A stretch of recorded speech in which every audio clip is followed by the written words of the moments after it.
하나님의 말씀 신약성경입니다. 갈라디아서 5장 16절부터 24절까지 말씀을 상고하시겠습니다. 신약성경 갈라디아서 5장 16절부터 24절 신약성경 310페이지가 되겠습니다. 우리 다같이 한 목소리로 맞춰서 합독하시겠습니다. 시작. 내가 이르노니 너희는 성령을 따라가라. 그리하면 육체의 욕심을 이루지 아니하리라. 육체의 소욕은 성령을 거스리고 성령은 육체를 거스리나니 이 둘이 서로 대적함으로 너희가 원하는 것을 하지 못하게 하려 함이라. 너희가 만일 성령의 인도하시는 바가 되면 율법 아래에 있지 아니하리라. 육체의 일은 분명하니 곧 음행과 더러운 것과 호색과 오만 수배와 추슬과 원수 맺는 것과 분쟁과 시기와 분냄과 당 짚는 것과 분열함과 이단과 투기와 술 취함과 방탕함과 또 그와 같은 것들이라. 전에 너희에게 경계한 것 같이 경계하노니 이런 일을 하는 자들은 하나님의 나라를 유업으로 받지 못할 것이요 오직 성령의 열매는 사랑과 희락과 화평과 오래 참음과 자비와 양선과 충성과 온유와 절제니 이 같은 것을 금지할 법이 없느니라. 그리스도 예수의 사람들은 육체와 함께 그 정욕과 탐심을 십자가에 못 박았느니라. 아멘.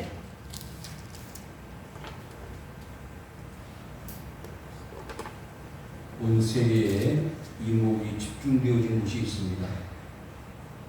아프가니스탄의 카불 공항인데 비행기를 타기 위해서 그 비행기 트랙을 올라가고 비행기 매달려가지고 날아가다가 떨어져서 그 공항 안으로 들어가기 위해서 몸싸움을 하다가 도저히 안 되겠으니까 사랑하는 자식을 내던져가지고 그 자식이라도 살리려고 하는 그 부모의 심정을 우리는 TV 매스컴을 통해서 보고 있습니다. 여러분, 아프가니스탄이 왜 저렇게 무질서와 혼란에 빠질 수밖에 없었나요? 그것은 실제적으로는 미군 철수라는 이유 때문이기도 하지만 여러 가지 복잡한 이유들이 있습니다. 아프가니스탄 하면 생생히 기억하는 것이 있죠.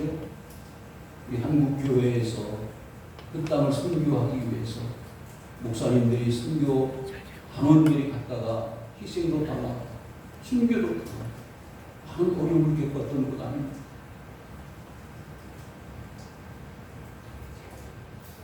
이슬람에서 요구하는 대로 여자들은 취지도 못하고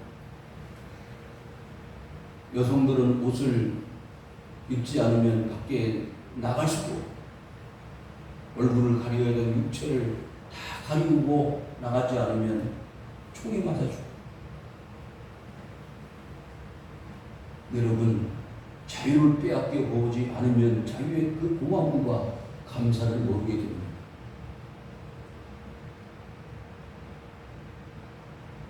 우리 일제 36년 동안에 그 고통과 아픔을 누구보다도 잘 알고 있는 민족이 우리나라 민족 아닙니까? 자유를 빼앗겨 보니까 그 일본 사람들 그 핍박과 압제하에서 자유를 누리지 못하고 이름도 바꾸고 일제 그 신사 배척을 해야 돼. 한글도 빼앗겨 버렸어. 일본말을 해야 돼. 얼마나 기가 막힌 삶을 살았어. 지난주에 광복 76주년 기념 예배를 드렸습니다만 우리는 어느 민족보다도 자유를 갈망하고 그리고 자유를 얻기 위해서 애쓰고 고생했던 민족이 아닙니까? 나라를 잃어버리고 나라를 찾기 위해서 임시정부를 세우고 구국의 일념으로 나라 광복을 위해서 싸웠던 민족의 투사들이 있었습니다. 그의 후손들이 지금도 살아 있습니다.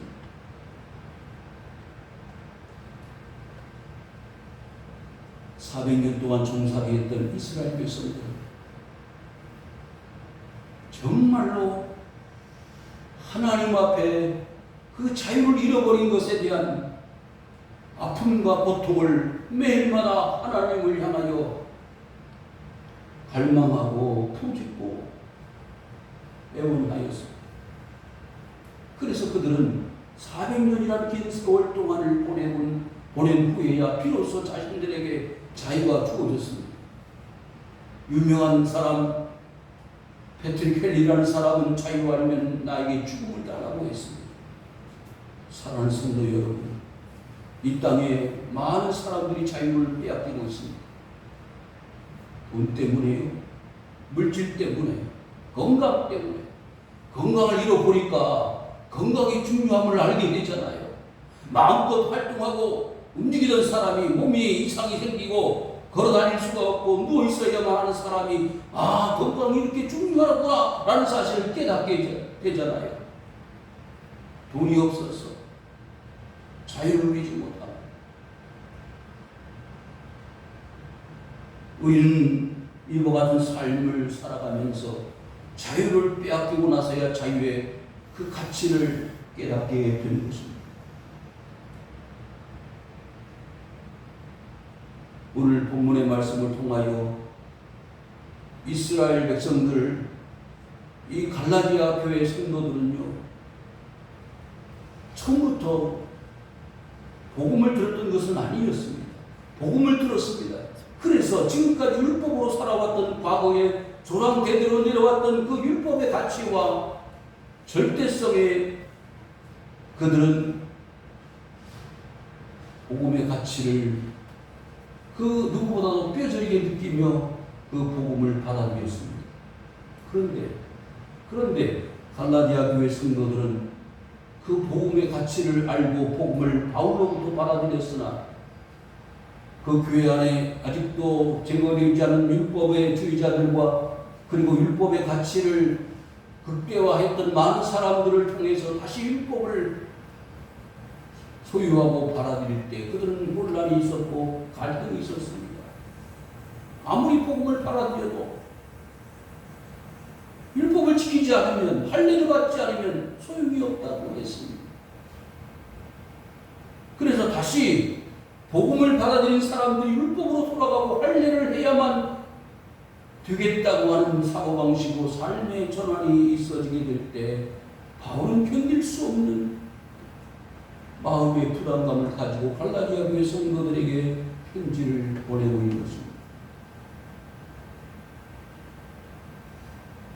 지난 시간에 말씀드리지 않았어요.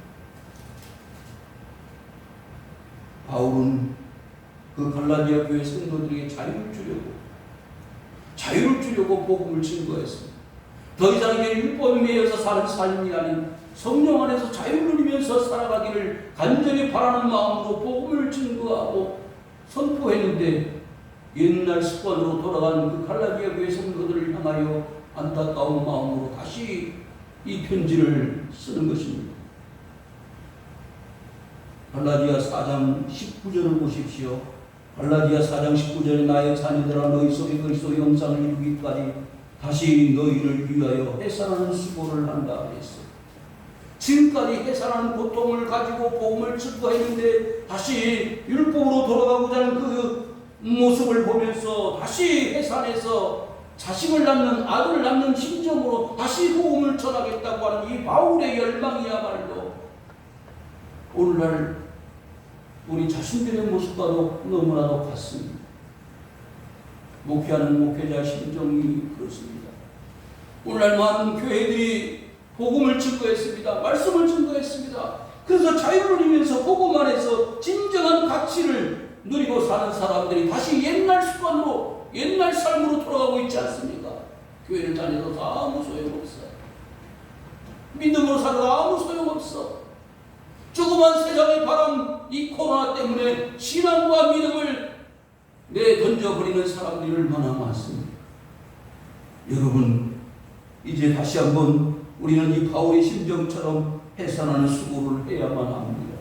교회를 살려내고 우리 자신들의 신앙과 믿음을 회복해야 합니다. 자식을 낳는데 얼마나 고통스러워요. 10달 동안을 몸에다가 진입을 뿐만 아니라 해산할 때 그 살이 찢어지고 정신이 오락가락하는 그 해산의 수고를 해야만 한다는 것입니다. 바울은 갈라디아 교회 성도들을 위해서 그와 같이 죽을 것 같은 고통의 그 해산의 수고를 다시 한번 하겠다는 거예요. 기꺼이.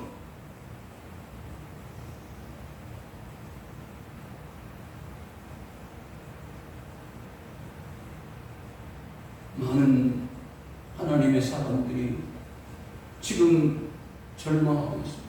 낙심하고 있습니다. 괴로워하고 있습니다. 이렇게 신앙생활해도 되겠네. 이것이 하나님을 믿는 사람들의 진정한 모습인가? 얼마나 괴로워하고 안타까워하는지 모릅니다. 여러분, 이렇게 절망과 낙심의 세대에 우리가 살 수 있는 길은 무엇일까요? 그것을 저는 고민하고 있습니다. 오늘날 많은 주의 종들은 그것을 괴로워하고 있습니다.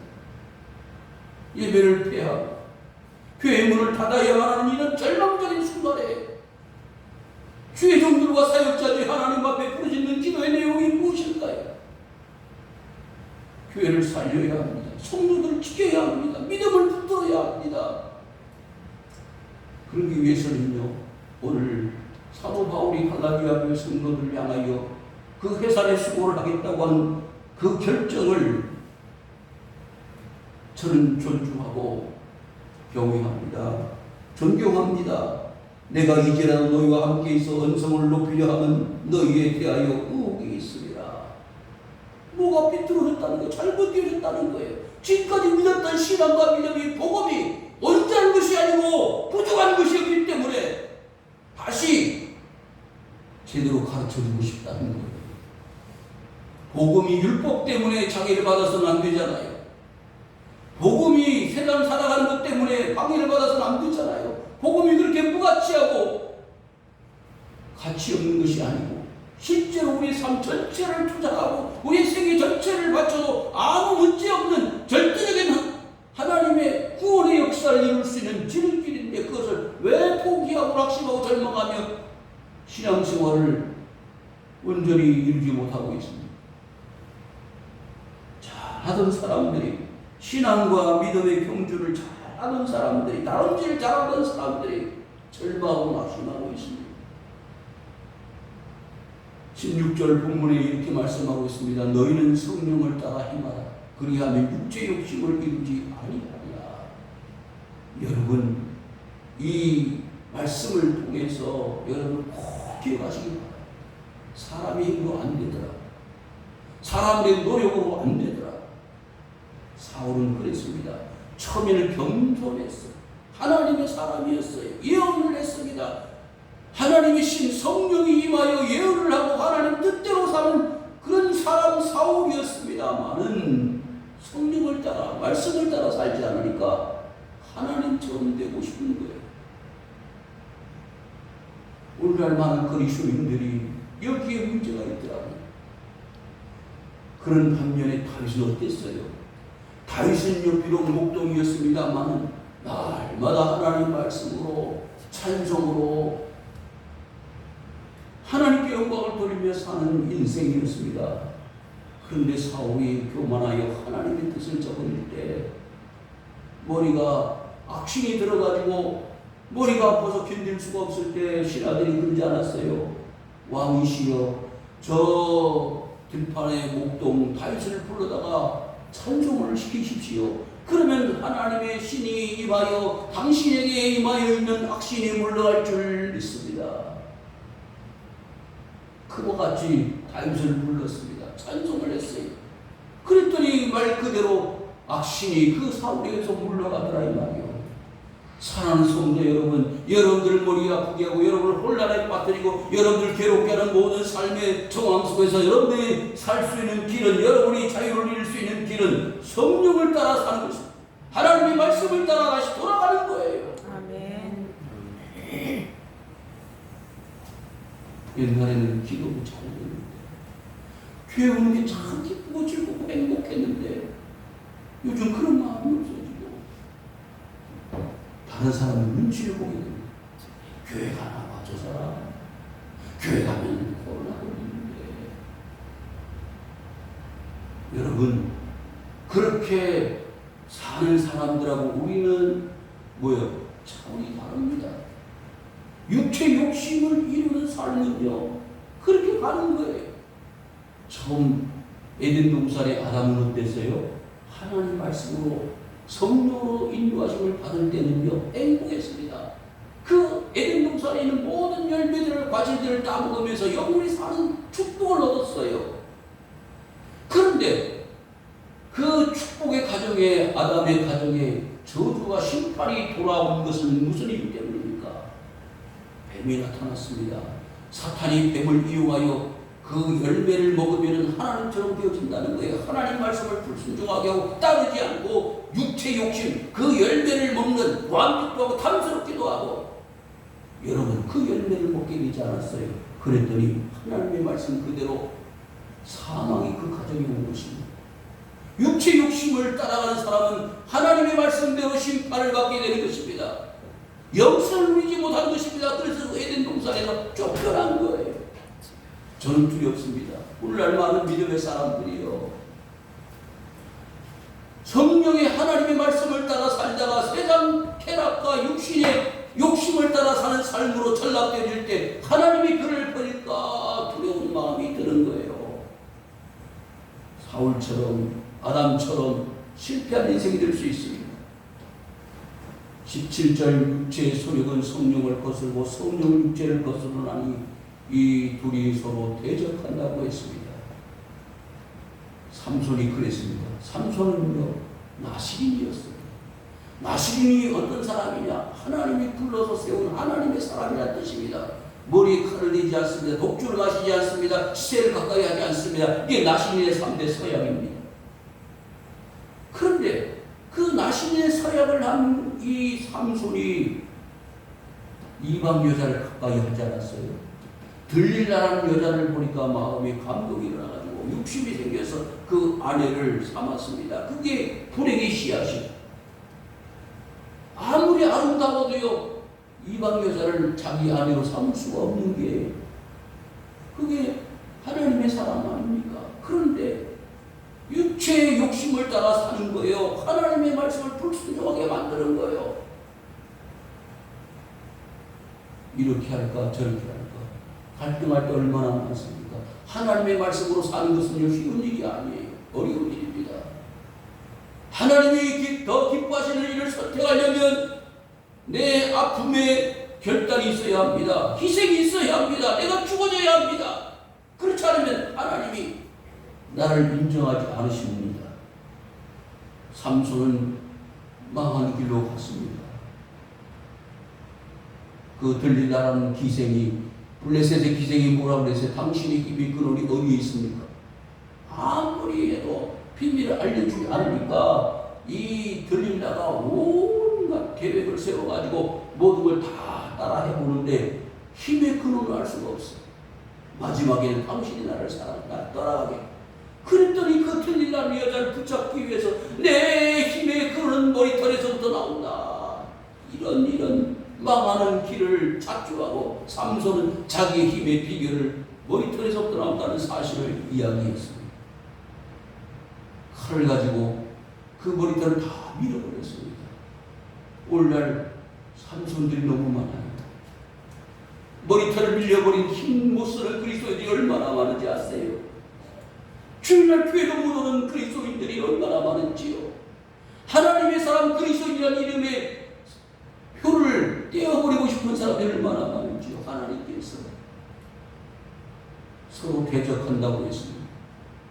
그 들릴라는 여자를 잘라버렸으면 삼손은 실패하지 않았습니다. 너희가 원하는 것을 하지 못하게 하려 합니다. 들릴라가 어떻게 했지요? 머리를 다 밀어버린 후에 블레셋 군사들 들어오게 해서 그 삼손을 다 묶어버렸습니다. 머리가 있을 때는 힘을 장사하지 사용하지 다 끊어버리던 쇠 줄이라 할지라도 다 끊어버릴 수 있었는데 머리를 밀린 후에는 힘을 쓰지 못하는 데 잡혀갔습니다. 당호신전에서 맷돌을 돌리는 신세가 되고 두 눈을 뽑혔습니다.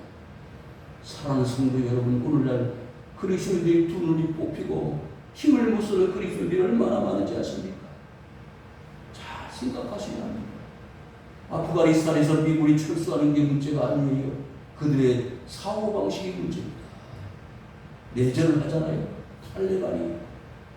탈레반이 정부를 접수할 때 아무 항거하지 못하고 대통령 도망갔어요. 뭐 이유가 여러 가지가 있다고 하지만은 아무튼 여러분, 내가 내 자신을 지키지 못하면 도망가게 되는 거예요.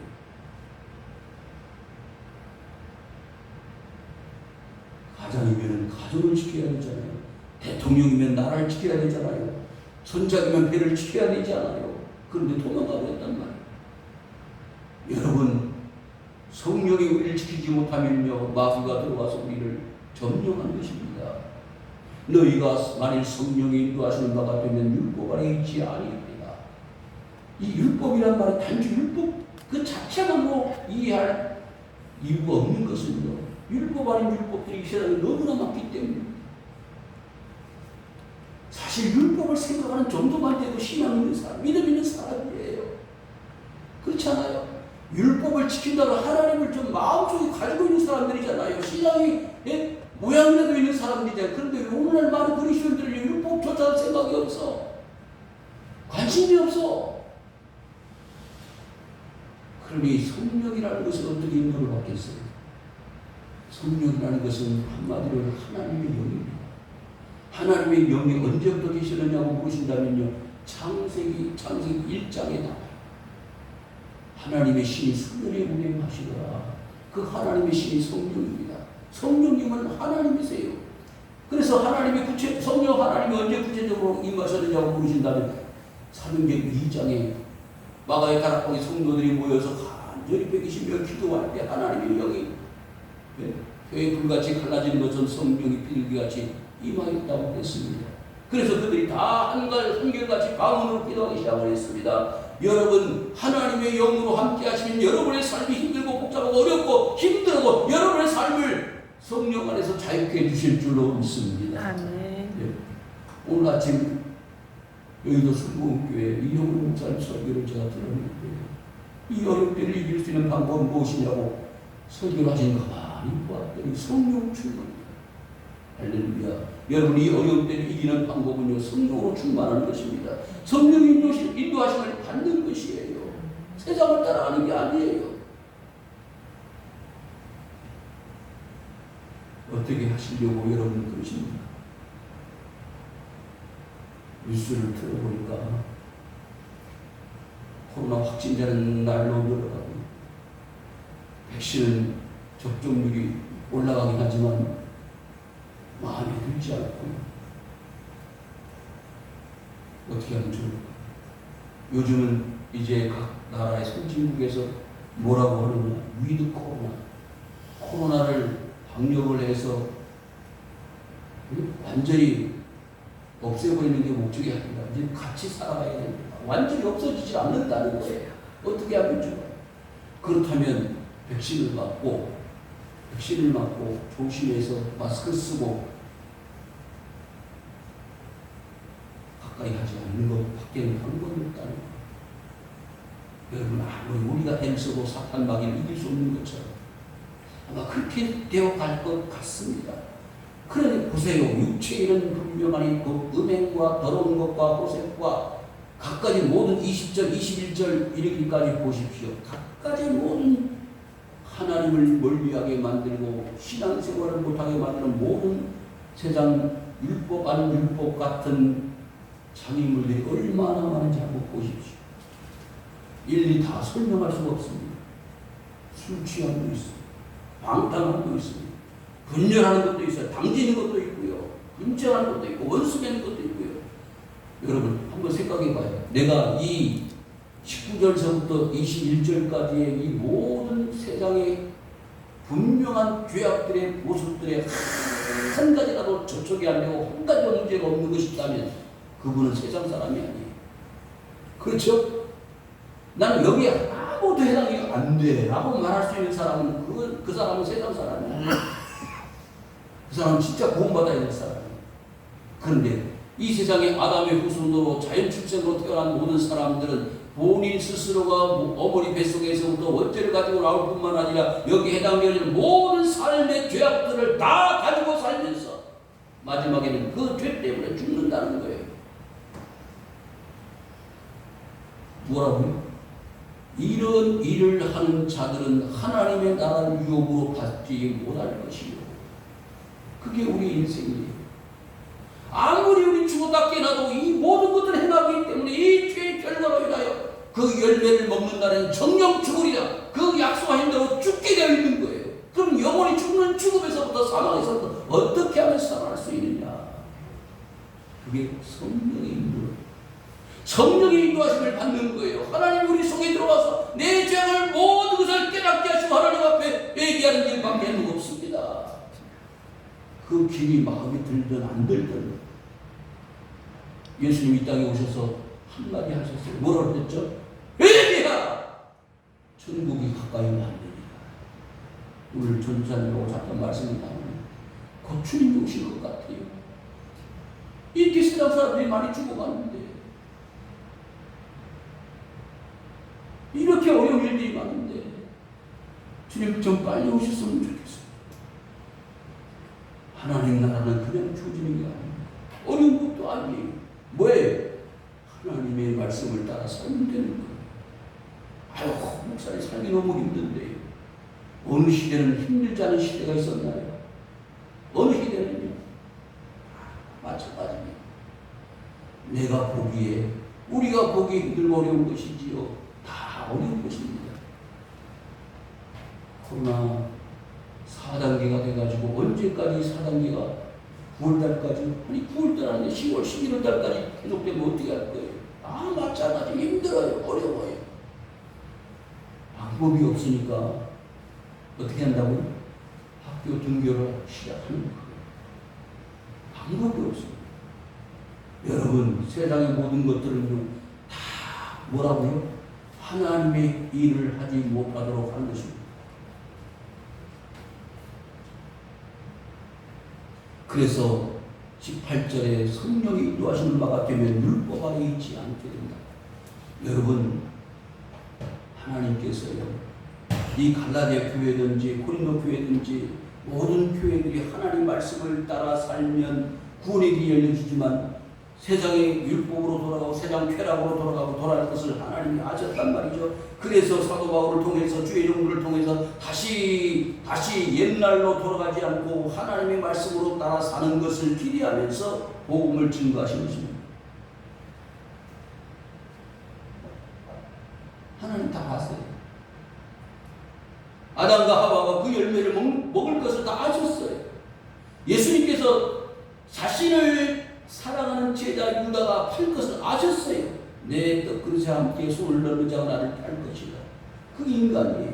그렇지만 그 인간을 끝까지 사랑해서 자기의 목숨을 내어 던져주시면서 구원하시려고 살려주시려고 애쓰신 분이 누구요? 하나님이시다 이 말이에요. 우리의 슬픔, 아픔, 고통, 망가지는 저주의 인생인 줄 주님께서 아시는 거예요. 그런데 우리를 살려내시려고 이렇게 불러내시고 말씀을 듣게 하시는 거 아닙니까? 하나님의 나라에 근처도 못 갑니다. 그런데 우리를 하나님의 나라의 상속자로 세우신 것은요 하나님이 우리를 사랑하시기 때문입니다. 22절 오직 성령의 열매는 사랑과 희락과 평과 참음과 자비와 양성과 충성과 온유와 절제라고 했어요. 그런데 놀라운 것은요 그 다음에 금지할 법이 없느니라고 했어요. 율법은 어때요? 다 금지 조항이 많잖아요. 하지 말아라, 하지 마라. 그런데 이 성령의 9가지 열매를 맺는 삶은요 금지할 법이 없다. 차고 넘쳐도 아무 문제가 없는 거예요. 사람은 아무리 많이 한다 하더라도 넘치는 일이 있어도 부족함이 없다는 거예요. 남는 일이 없다는 거예요. 그 자체로 하나님의 영광이 나타나고 하나님의 뜻이 이루어지는 것입니다. 그리스도 예수 안에 있으면요, 뭐가 넘칩니다? 희락, 즐거움이 넘치는, 기쁨이 넘치는 거예요. 화평이 이루어집니다. 자문과 자비와 양서가 준 이 모든 것들이 그리스도 예수 안에서 다 이루어지는 거예요. 아프가니스탄에서 지금 절대로 필요한 게 뭘까요? 같은 나라, 예? 국민들끼리 싸우는 거잖아요.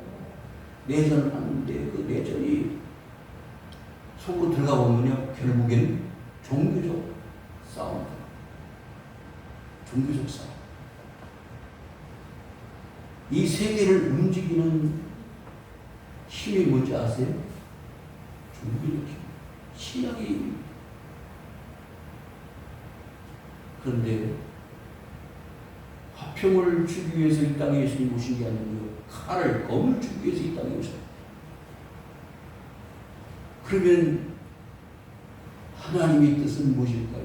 화평을 이루게 하시되 그 화평이 하나님 그리스도 예수 안에서 화평입니다. 결국 하나님 없는 화평은 이루어질 수가 없는 거예요. 여러분, 갈라디아 교회 성도들이 지금 화평을 누리지 못하고 있다는 거예요. 뭐 때문에? 복음을 받아들였습니다. 복음을 받아들였는데 그 복음이 자유를 누리지 못하도록 방해하는, 화평을 방해하는 뭐가 있어요? 장애물들이 있습니다. 그게 뭐냐? 율법이에요. 대한민국을 화평하지 못하게 만드는 갈등들이 여러 가지가 있잖아요. 그 화평에 반대되는 장애물들을 제거하지 않고서는 우리나라가 하나가 될 수가 없잖아요. 마찬가지입니다. 오래 참아야 됩니다.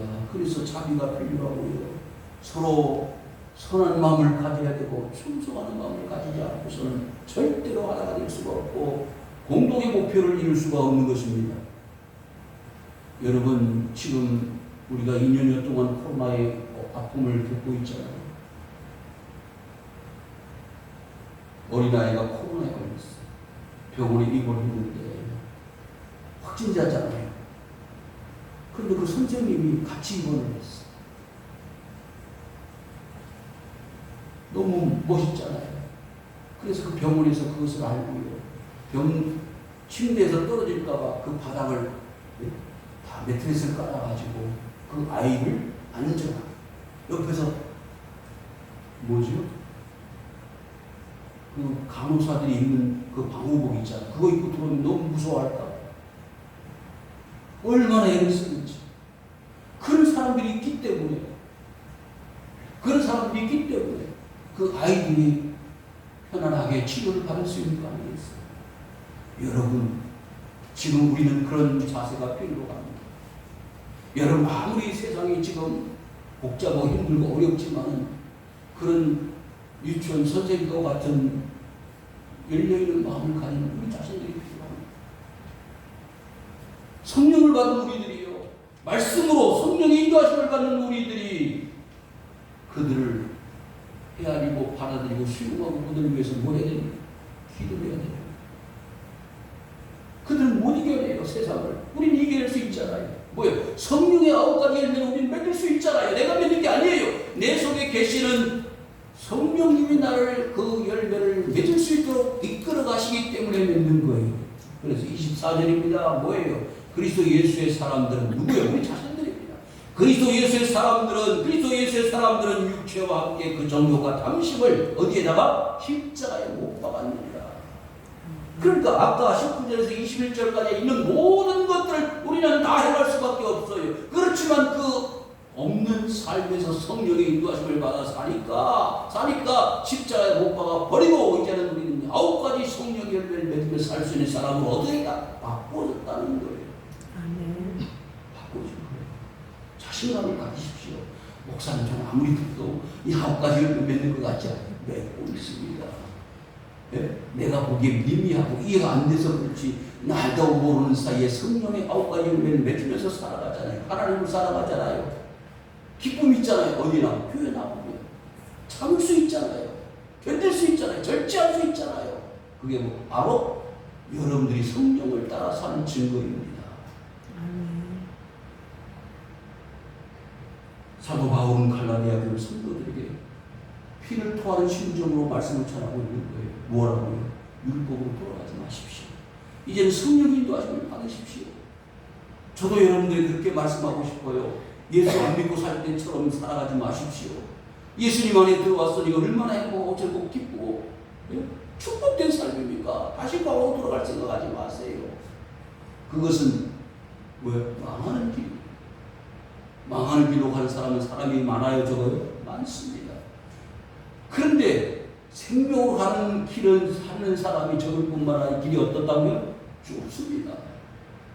좁다는 것은 그만큼 제한이 많다는 거잖아요.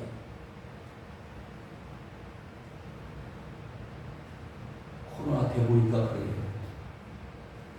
코로나가 오든 안 오든 예배드리를 기뻐하고 즐거워하는 사람은 변함없이 하나님 앞에 나와요.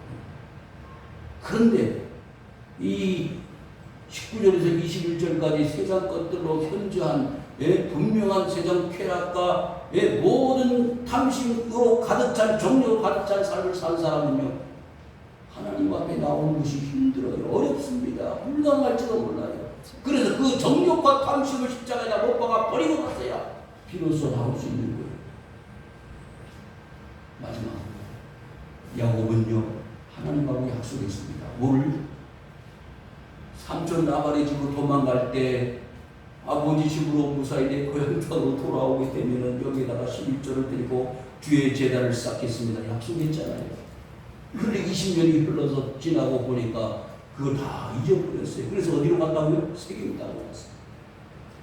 세겜 땅으로 가서 희생을 치고서야 그 옛날 생각이 났던 거 아닙니까? 그 상수리 나무 밑에다가 발가락질, 손가락질을 다 묻어두고서야 비로소 베델 하나님의 집으로 올라간 것입니다.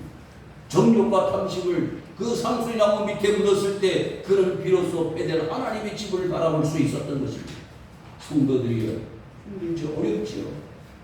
그것은 내 자신이 힘으로 살아가기 때문에 어렵습니다. 성령 인도를 받으십시오.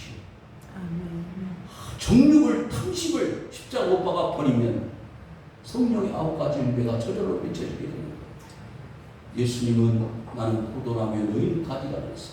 가지는 포도나무에 붙어 있으면 뭐야? 열매를 맺습니다. 노력해서 수고해서 아닌 것이다. 저절로 열매는 맺혀지게 되는 거예요. 내가 그리스도에게 붙어 있느냐 붙어 있지 않느냐가 중요한 것이지. 내가 노력을 한다고 해서 포도 열매가 주렁주렁 맺혀지는 게 아니잖아요. 하나님의 영의 인도를 받으신다면 여러분 분명히 승리하는 신앙인의 삶을 살아가게 될 것입니다. 아무리 힘들고 어려운 이런 상황에서도 하나님께 영광을 돌리며 살아가는 주의 백성은 될 줄로 믿습니다. 그와 은혜가 차고 넘치시기를 주의 이름으로 축복합니다. 이 아버지 하나님 고맙습니다.